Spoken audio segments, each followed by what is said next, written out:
I'm Yana Aronova, the new guest host of Creative Continuity. Hello, I'm Harold Gant, the new guest host of Creative Continuity.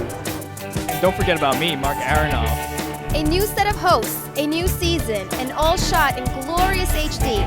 Join Harold, Mark, and I as we bring you news from Comic-Con with your favorite writers, artists, and celebrities. Creative Continuity, we bring the convention to you. Wanted to say one thing to my friend Ultraman out there. Got your girl right here, just spending the day with me. So, use your Ultra hearing. You might hear some fun things later. Bestow Productions presents Creative Continuity at New York Comic-Con 2013. Get the latest news directly from artists, writers, and the occasional celebrity appearance. Tune in for Creative Continuity's coverage of NYCC. We bring the convention to you. Is she pregnant? Pregnant? You'd have to. I hope not. Otherwise, that would be great, wouldn't it? Mahmud Asrar, how did a man like yourself get into comics? Well, I was always interested in drawing, and I always had a pencil or pen in my hand, and comics were also a part of my life as growing up, so the two merged, and I started drawing comics, and I studied art school, and then I started doing comics. Did anyone in where you grew up in Turkey push you to push your talent? Well, my family was always supportive, and I had some really close friends who were also interested in doing comics, like my friend Li'l Gotham, who's also an artist at DC Comics. So we created comics together. Oh wow! So you self-published yourself? Yeah, we did fanzines. We stapled books together, photocopied them, and put them on shelves in bookstores and everything. That's how we got started. That's awesome. Where was your first breakthrough work and company-wise? I think the first time I got really noticed was my Dynamo 5 work with Image Comics, so that's it. How'd you enjoy working with them on that sort of stuff? It was great. It was great to have the creative freedom. We could do anything we wanted almost, and so it was a lot of fun. How's that been in terms of your transition to bigger companies like DC and stuff? Working for the bigger companies, of course, you have less creative freedom.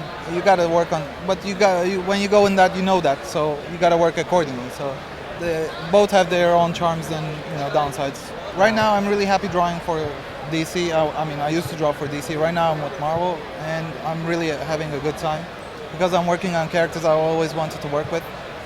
But I want to go back to creative owned works in the future to do my own work, and so. Because I'd like to be remembered with something I did on my own instead of somebody else's character, maybe. That's awesome. How did you find yourself working for the new 52? Well, I was asked to draw some covers for Supergirl. That was pre-New 52, and then I think that was kind of a test for me to see how I did with the character, which led to the actual offer of drawing the entire series. How'd you guys go about redesigning and revamping her and maybe her cast? For a while I did my own designs, which we had some back and forth with the editorial and everybody, but eventually Jim Lee came up with a design which we ended up using in the book. Okay. How did you have to adapt her to your style at all, or was it pretty much? Yeah, I did. I mean, I kind of changed some really small things, like maybe adding curves here or there, or changing some element of the capes and stuff like that. Tried to make it more compatible with my work. What was it like working on that series as a whole? I mean, you guys had a great opening salvo for coming down, not knowing where she is, being a bit more hostile to the environment than she's been, and then the powwow with Power Girl. Yeah. How has that been working with? I guess I'll start. How is it working with the mics? Yeah. I mean, I guess I was one of the lucky guys out of the new 52. We had a really great team between the writers, me, the editor, the colorist. I mean, we all were all easy to work with, I suppose, and we were all good with our time. So it was a blast throughout. Yeah, of course we had some ups and downs, but nothing that couldn't be handled in a. What was it like in terms of transitioning to working with Michael Allen Nelson? That was a more jarring time because we also had an editorial change. The editor, Will Moss, moved off to another book, and we had Eddie Berganza come back. and it was, so it was like just an adaptation period. But we didn't have any struggles or anything. But it was of course, it's kind of slowed down things for a little while. What's it like differently working with Marvel? Well, to me, it's not much different. I mean, they both treat me great, so I'm very lucky in that sense. So I'm happy on both sides. So it's like almost like a matter of choosing what to work on in a way. So I wanted to do some Marvel books, and so they offered me some great jobs, and right now I'm doing more with them. Okay, so what do you have coming up, man? Well, right now I'm doing more work with Marvel, and I've done an annual with Jeff Parker of the Indestructible Hulk.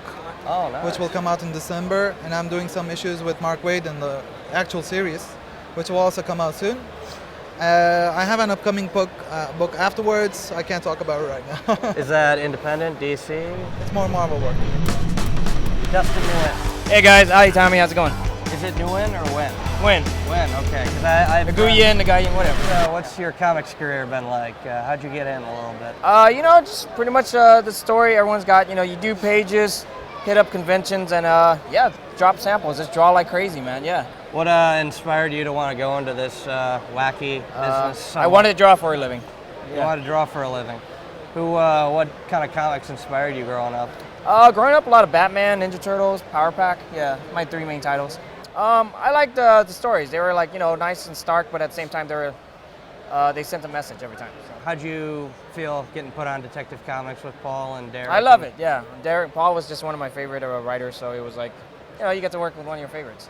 Were his scripts really easy to draw, or did he allow you a little bit freedom? Working with him as smooth as possible, and Paul is just a really nice guy, Did your working relationship change with Streets of Gotham, with Dick Grayson now taking over the role? No. I mean, we pretty much just, that's what happens in comics. You go along with it, and everyone follows the continuity, and yeah. Did you try to draw any of the characters differently, maybe Batman? Yeah, of course. Of course, Dick is a different Batman. He's a little more svelte, and he's not he's more of an acrobat. So yeah, you keep that in mind when you're drawing him. Yeah. How'd things develop from there? Post Streets of Gotham into this new book that you guys did for the last couple of years. Which Batman book? Beyond. Well, we finished Batman Beyond like a year. I finished like a year and a half ago. It was great. Working with Derek and I, we always have ideas back and forth, and we wanted to work in our own series for a while, so it was a lot of fun. What made you guys want to turn it into a gigantic series universe? We've always wanted to do it. It was just a matter of them letting us do it.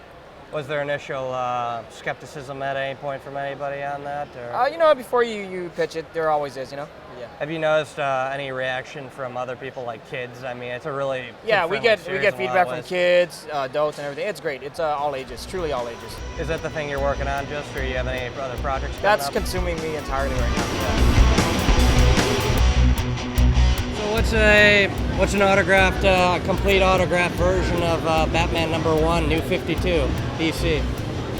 These days, are you going to be in the TV with us here? Look at that. Welcome to my world. That was a photo bomb. Well, what's the Batman? Signed by who? Signed by Scott Snyder, Greg Capullo, DC New 52. Oh my God, that's terrible. They ruined it. They wrote all over that rare comic.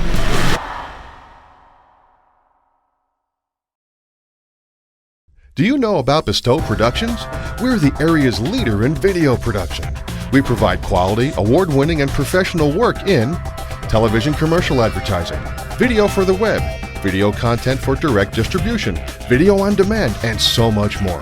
Give us a call at 570-486-4948 and see what Bestow can do for you. And now you know.